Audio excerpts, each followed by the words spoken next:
Hi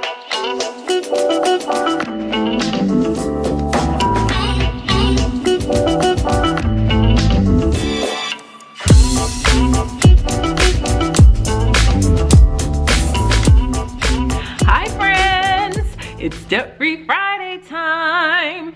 You guys already know how excited I am for Debt-Free Friday. But first, if this is your first time watching me, hello, my name is Gia. Welcome to my channel. I would love for you to be a part of my YouTube family by clicking the subscribe button down below and the little bell next to it. And for those who are already subscribed, welcome back to Debt-Free Friday. Because I'm sure this is your favorite video of the week as well. Well, hopefully it is.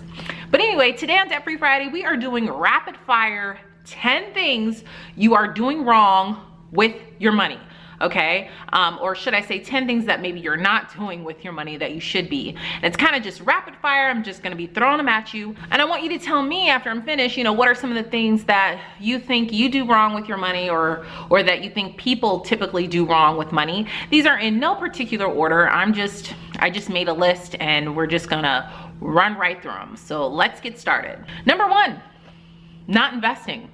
I mean, I know Dave Ramsey always says, stop investing to pay off your debt, but I don't agree with that. If you are working at a company where they do matching with your 401k, you should totally continue to invest, even if it's the smallest amount of 1%, 2%. If you're working for a company that matches your 401k, you're stopping like free money, you know, and especially if you're fully vested. So you really need to think about that, especially if, like I said, if you're working your way out of debt. If you are done working your way out of debt and you're working on saving for your emergency fund, you should be investing anyway. You should still be investing in your 401k. Even if you don't do any kind of investing on your own, at least invest in your 401k. Number two, not tracking every transaction that comes into your bank account. We all need to reconcile every single transaction. If you don't know what I'm talking about, or if you need help or guidance on how to reconcile your bank account, you can tap this eye right here and I'll show you how I do it. It's a quick, easy, and effective way to reconcile your account and accurate. Number three, you have no budget. You kind of just wait till you get paid, pay your bills, then spend the rest. I mean, we've all been there before. I know I have for sure, but you have to keep a budget. I don't care how much money you make. I don't care how much debt you have to have a budget if you want to do better with your money. Number four, no annual budget. I can't tell you how many of my students in my course Over Budget to Overjoyed, where I teach people how to live a debt-free lifestyle and how to get out of debt and stay out of debt. The link for my course is down below.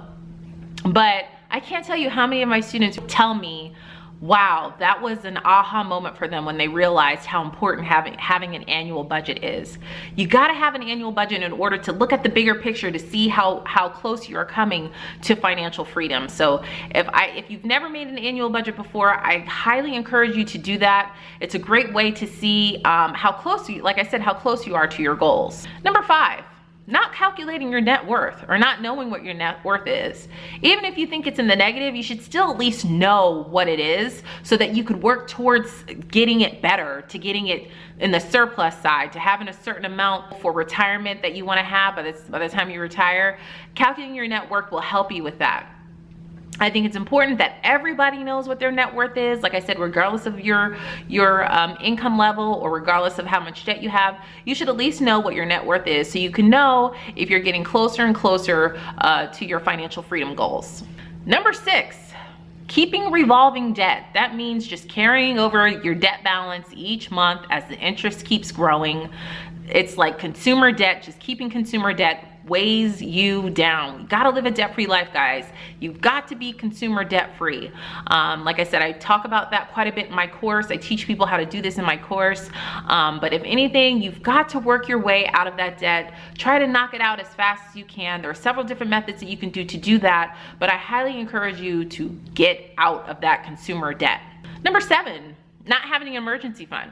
Emergency funds save us from getting back in debt once we work our way out of debt.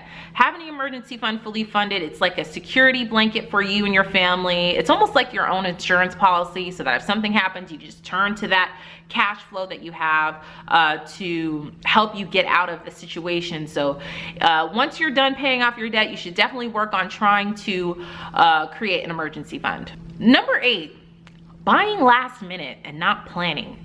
Don't be an impulse buyer. Don't be a retail therapy shopper.